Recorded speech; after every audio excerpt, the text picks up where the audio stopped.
Tá bom, eu já sei que você muito provavelmente gosta desse filme e muito provavelmente ele também fez parte da sua infância. Mas eu só gostaria de dizer que, sim, eu achei um filme um pouco superestimado. Mas calma antes de você surtar, antes de você me xingar nos comentários, antes de você fazer qualquer coisa. Espera eu explicar meu ponto de vista, pelo amor de Deus. Não surta nem fecha o vídeo, tá? Vamos com calma.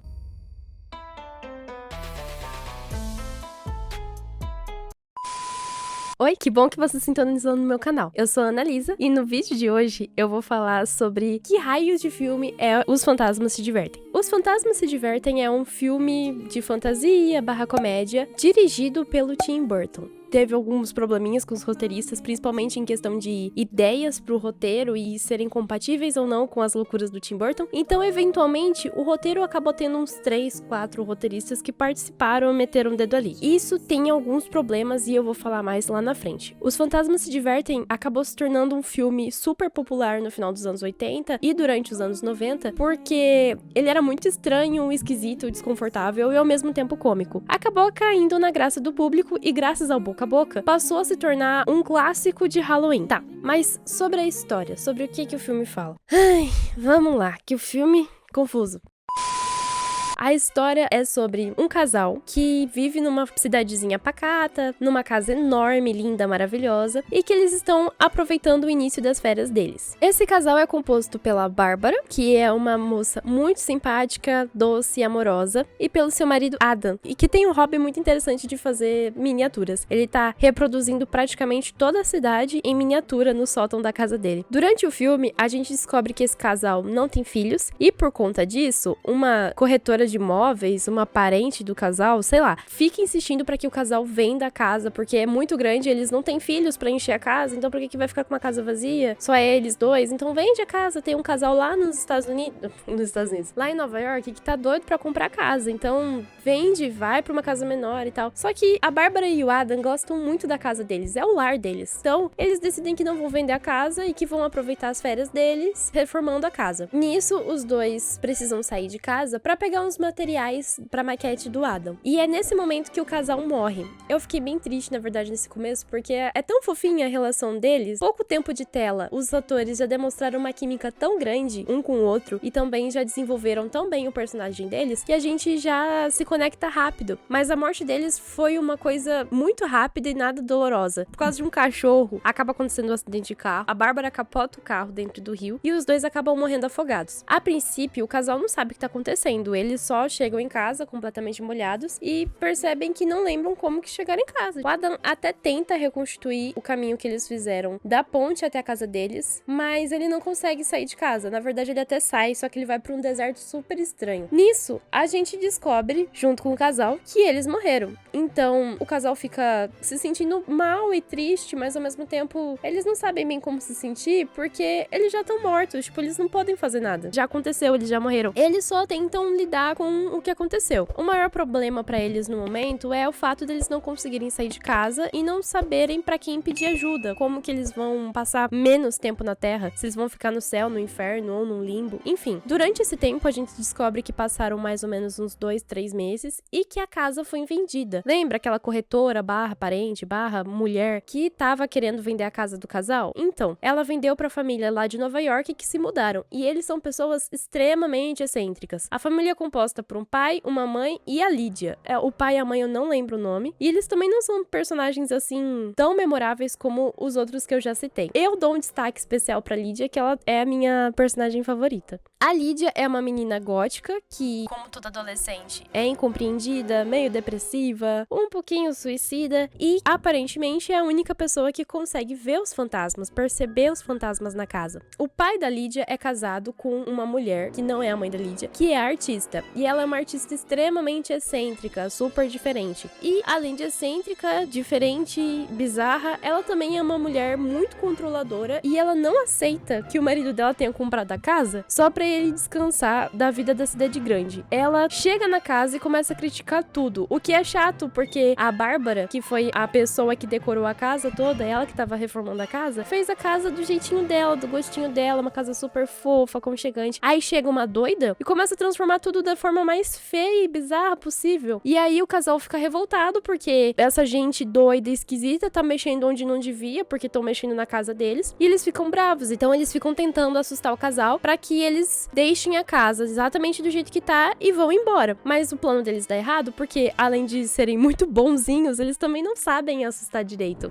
Aí o casal começa a receber mensagens sobre um tal de Beetlejuice, que é um cara que está muito disposto, extremamente disposto, a ajudar o casal a exorcizar os vivos. Ele é um bioexorcista. E eu achei isso bem interessante. Enfim, o casal fica meio tentado a contratar de graça, né, o serviço do Beetlejuice. Antes que eles façam isso, eles vão pro mundo dos mortos e pedem ajuda pra galera de lá. Enfim, é como se fosse o Procon do mundo dos mortos. Não sei explicar. Que eles chegam lá e aí eles têm que conversar com uma advogada deles. E ela explica pra eles que eles estão mortos há, sei lá, 3 meses. E eles vão passar 125 anos dentro daquela casa até que eles possam ir pro além de fato. O Adam e a Bárbara ficam indignados porque eles não querem passar tanto tempo na casa, principalmente com uma família que fica mexendo tudo, transformando tudo na casa deles. Eles ficam bem chateados com isso, mas a advogada fala: vocês que têm que expulsar eles, a casa é de vocês, sejam criativos, vocês são fantasmas, é só assustar esse povo. Então eles decidem fazer isso. Eles têm a ideia de colocarem lençol por cima do corpo, porque assim,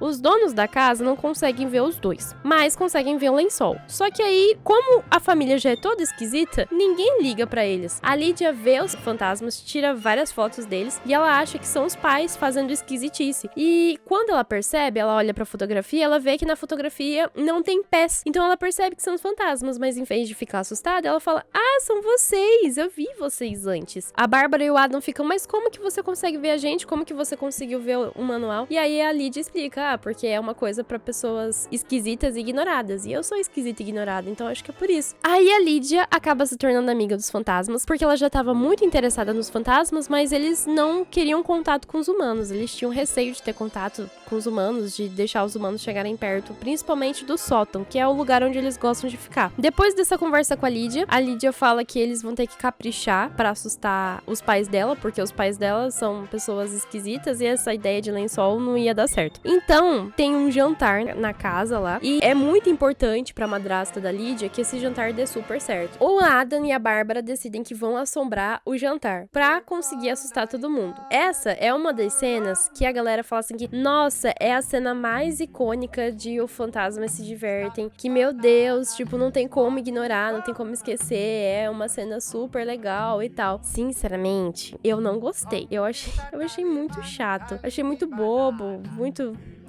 Porque o Adam e a Bárbara possuem os corpos das pessoas ali no jantar e aí eles ficam fazendo uma dança esquisita com uma música legalzinha.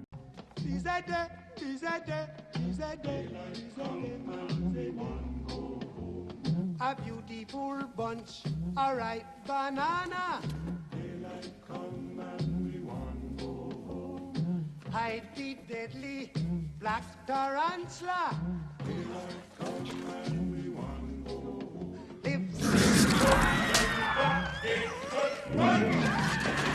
Só que aí, em vez de dar certo e assustar os convidados ficam mais interessados ainda. Foi uma experiência sobrenatural super legal e interessante. Então eles querem ter mais. Aí não dá certo. Aí os convidados ficam falando: ai, Lídia, fala pra eles aparecerem, fala pros seus amigos aparecerem. E a Lídia fala: não, eles não querem aparecer, eles não gostam de vocês, eles querem que a gente vá embora, que a gente deixe eles em paz. E aí o pessoal fica bravo com a Lídia, porque ela não tá ajudando a fazer os fantasmas aparecerem. Nisso, o Otto, que é o designer de interiores lá, ele vê o livro também e ele pega o livro pra ler. Lembra da hora que o casal pediu ajuda pro Beetlejuice? Que eles foram conversar com o Beetlejuice? Então, eles falaram o nome do Beetlejuice 3 vezes. Quando você fala 3 vezes, você invoca o Beetlejuice pra que ele faça o que ele quiser, sabe? Ele decide que vai assustar as pessoas e ele se transforma numa serpente. O Bárbara e a Ada não querem que ninguém morra. Tipo, eles não querem fazer mais fantasmas na casa. Eles só querem que o pessoal vá embora. E a Lídia também não quer que a família dela morra. E aí, eles prendem de novo o Beetlejuice. Nisso, a advogada aparece e aí ela fala assim: vocês dois estão fazendo merda. Primeiro que vocês deixaram o Beetlejuice entrar. Segundo que sumiu o livro, o Otto pegou o livro dos mortos. E terceiro que vocês deixaram a menina tirar a fotografia de vocês e mostrar mostraram pra todo mundo já. Não é pra ter prova cabal de que o mundo dos mortos existe. Vocês precisam se livrar deles, precisam se livrar das provas, precisam consertar as coisas. Se virem. Aí o casal fica, ai, tá bom, vamos ter que ir lá de novo, fazer o nosso melhor. E aí eles transformam o rosto deles lá num negócio assustador. Só que aí o casal fica meio na dúvida se eles querem mesmo se livrar da família. Porque eles gostam muito da Lídia. Só que nisso, deles irem conversar com a advogada, de resolver o problema, o pai da Lídia já tá tentando fazer uma empresa, um parque de diversões mal assombrado. Querem transformar os dois numa atração de parque bizarro, mas eles dois só querem ficar em paz, só querem ficar na casa deles. Quando o Adam e a Bárbara voltam, a Lídia tá quase falando Beetlejuice, porque a Lídia queria se matar. Ela ia, na verdade, só entregar a carta de despedida pro Adam e pra Bárbara e avisar que ela ia pro outro lado, porque ela não queria mais continuar viva, porque ela se sentia muito sozinha com a família dela. E aí o Beetlejuice aparece lá e fala assim, vamos fazer um acordo, você me liberta e eu me caso com você. Enfim, né, ele não explica direito os planos dele, porque ele é bem malandro, ele quer passar a perna nela. E aí eu acabo com a sua vida, e aí todo mundo sai ganhando. E ela, tipo, tá bom. O Beetlejuice não pode falar o próprio nome, então ele faz um joguinho de adivinhação com ela. E quando ela tá quase falando pela terceira vez, o Adam e a Bárbara aparecem e impedem ela de falar. Só que nisso, o Otto tá fazendo uma sessão espírita lá embaixo, no jantar. Lembra que eu falei que o pai da Lídia chamou uns empresários lá que era pra vender parte do terreno, não sei o quê? Então, eles queriam provar que tinham fantasmas. E como a Lídia não queria chamar os amigos dela, o Otto usou o livro pra fazer uma invocação. Só que não era uma invocação. A Bárbara e o Adam, eles aparecem lá no jantar, todo mundo se espanta, só que aí começa a ficar medonho, começa a apodrecer, eles começam a ficar todos esquisitos e o Otto não sabe como parar. No desespero pra salvar os amigos, ela chama o Beetlejuice. Só que nisso, o Beetlejuice meio que tenta matar todo mundo, ele surta e aí ele quer fazer a Lídia casar com ele de forma forçada. Ele até liberta a Bárbara e o Adam do processo lá. Eles ficam numa luta tentando fazer o Beetlejuice parar pra não matar a Lídia, né, pra não casar com a Lídia. Eu esperava mais quando ele se libertasse de fato, assim, quando ele aparecesse. E aí fica num negócio meio cartoon, numa coisa tipo, joga o zíper na boca de um, faz o outro encolher, faz o outro desaparecer, pra ninguém falar o nome dele 3 vezes. Beetlejuice manda a Lídia pro deserto, a Bárbara consegue trazer aquela minhoca gigante do deserto, engole o Beetlejuice, enfim. Aí o filme termina com a família toda junta, tipo, os pais da Lídia não foram embora, eles decidiram ficar na casa, dividir a casa com os fantasmas, e o Adam e a Bárbara acabam tendo uma relação de paz com a Lídia, que é bem fofinho, né? Ai. Eu acho que eu consegui contar a história, porque a história é bem confusa mesmo. E aí que tá. Foram uns 3, 4 roteiristas pra escrever essa história, e essa história sofreu várias modificações. Era pra ser um filme mais sombrio, mais adulto, um filme mais, assim, assustador, um pouco gore, com cenas gráficas mais realistas. Só que não foi isso que aconteceu. Eles deixaram o filme bem mais soft, bem mais sutil, bem mais suave, porque não tava agradando o gosto de todo mundo. Quando o roteiro sofre muitas modificações, e tá aí o meu problema com o filme. É meio vazio, é meio, sabe, falta alguma coisa. Falta um elemento, assim, que deixa o filme mais, com uma carga dramática maior. Se era pra ser um terror, tá faltando um elemento de terror, assim. O terror no filme, ele é bem mais gráfico do que narrativo, né? O terror faz bem mais parte só do visual do filme do que da história em si. Noiva Cadáver consegue ter um peso dramático. Coraline consegue ter um peso dramático muito maior do que esse filme, por exemplo. Eles tinham um orçamento muito bom pra fazer esse filme. Mas é o que eu digo. Eu não sei se eu já disse, mas eu vou dizer agora. Presta atenção. Um roteiro ruim não faz um filme bom. Um roteiro ruim não faz uma direção boa. É assim, ou você gosta ou você não gosta. A maioria dos comentários que eu vi na internet eram desse jeito. A pessoa ou gostava de tudo no filme ou não gostava de nada. É muito difícil tentar chegar no meio termo. Aí eu não consigo entender onde que o Beetlejuice se enquadra nessa bizarrice toda, sabe? Porque assim, ele faz a gente perder o foco principal, que é o desenvolvimento dramático dos personagens principais. Por que que ele faz a gente perder o foco? Porque a gente fica esperando o Beetlejuice aparecer. A gente fica esperando ele ser o capeta na Terra. A gente fica esperando as pessoas falarem 3 vezes o nome dele e dá merda. É isso que a gente fica esperando, porque eles ficam colocando essa tensão de não fala o nome dele. Se você falar o nome dele, vai ser horrível. Não faz isso, por favor. Vocês que têm que se livrar dos humanos. Não façam isso. E aí, quando faz, não acontece nada. Tipo, é muito podre o que acontece, sabe? É só um pouquinho mais bizarro do que a dança no jantar lá. Que nem chega a assustar, de fato, as pessoas só ficam tipo, que cara maluco é esse, gente? O que tá acontecendo? Eu acho que a ideia era fazer um vilão pro filme, de tipo, ele enganar o Adam e a Bárbara, enganar a Lídia, e aí ele agir de forma mais perversa mesmo. Mas não foi desse jeito que aconteceu. Por causa de mudança de roteiro, por causa de ficar mudando a história do filme, deixar mais de boa, não deixar tão pesado, acabaram diminuindo bastante esse desenvolvimento do Beetlejuice e a participação dele no filme. Ele é um personagem muito interessante. O filme é uma assinatura claríssima do Tim Burton. O Estranho Mundo de Jack, Noiva Cadáver, deixa eu ver outro filme,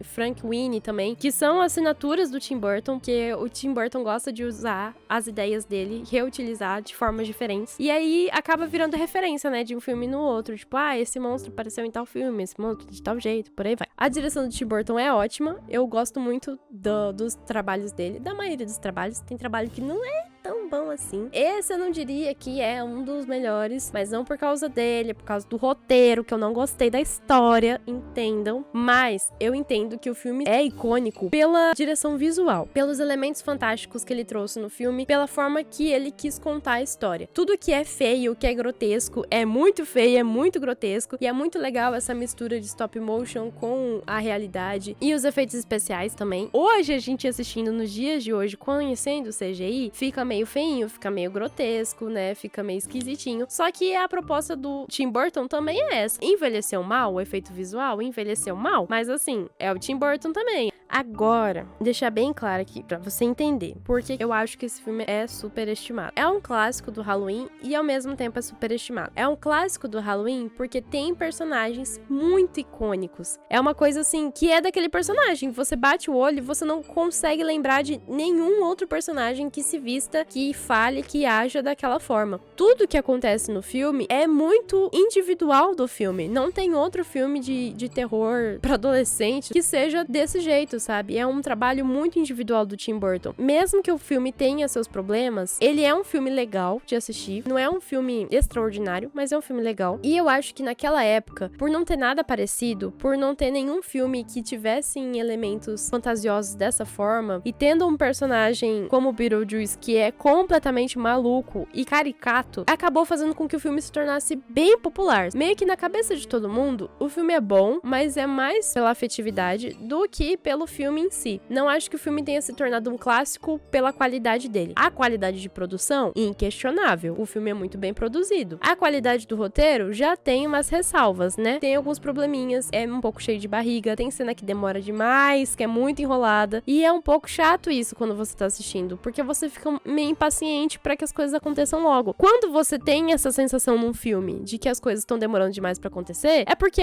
você tá provavelmente dentro de uma barriga do filme, que o filme tá enrolando de propósito. Justamente por causa desses problemas, que eu não acho que o filme seja um clássico. Eu acho que um clássico, ele tem que ter o mínimo de problemas possíveis, e esse filme tem muitos problemas. E o principal problema é o roteiro. Se o problema do filme for o roteiro, cara, você cagou em 50% do filme e estragou 50% da experiência. Porque se uma história não for bem contada, se ela não for bem escrita, é difícil do público conseguir gostar. Por mais que o público não tenha um senso crítico tão aguçado, vou falar a verdade, a maioria das pessoas não tá preocupada em entender estrutura de roteiro, não tá preocupada em entender primeiro, segundo, terceiro ato, não tá preocupada em entender a diferença entre roteiro e direção. Mas acontece que isso faz diferença quando a gente tá assistindo um filme, por mais idiota que ele seja. E por isso eu acho que esse filme estragou a minha experiência. Eu estou dizendo isso, minha experiência. Se você acha que esse filme é um clássico do Halloween, problema é seu.